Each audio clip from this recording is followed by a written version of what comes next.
Hey guys, welcome back to my channel. I decided today I would show you guys about TPT. If you're new, I had someone ask me, so I figured I would show you guys today. So this is what it looks like on the app. This is actually my profile, so you can see that what is on the profile, and then you can go to the search bar. So if you type in on the search bar whatever you want, you can filter out what you want to look up. So since I'm going to be teaching kindergarten in the fall and spring, I decided to show you guys that. If you want free resources, click that, and then you can go up to the keyword search and figure out what you want to look up. So for me, I decided to look up end of year activities. These are all the free resources that you can get. You can download them for free of cost.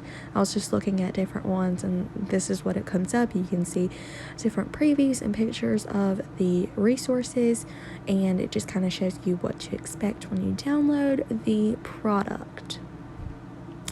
This one was really cute. I thought that was cute. But if you want to look at the resources, you can just go up and down, scroll through. But if you want to look up free or not free resources, all resources, you can do that. I'm just going to look up Father's Day.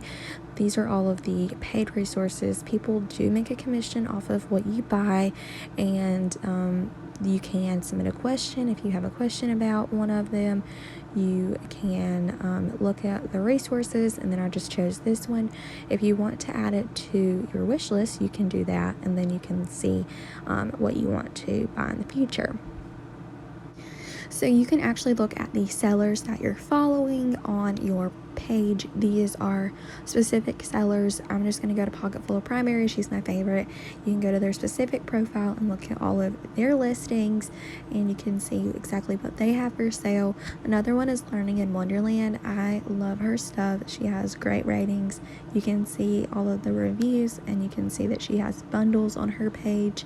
Another thing is they have notifications, so that if you follow someone on TPT, you can see when they post new resources. And this is my personal dashboard. I don't really do this much, but I used to do it. I have a few reviews on my page. You can check mine out, but I don't have a ton of stuff on there. I mean, obviously I don't do this much, but I used to. So you can see that I made a total of 94 cents the whole year, and last year I made $5.08. Like I said, I don't do this, but I used to do this a lot, so I guess my resources from back then are still circulating. I was just looking up memory books. There are so many different options for anything that you need. It's perfect.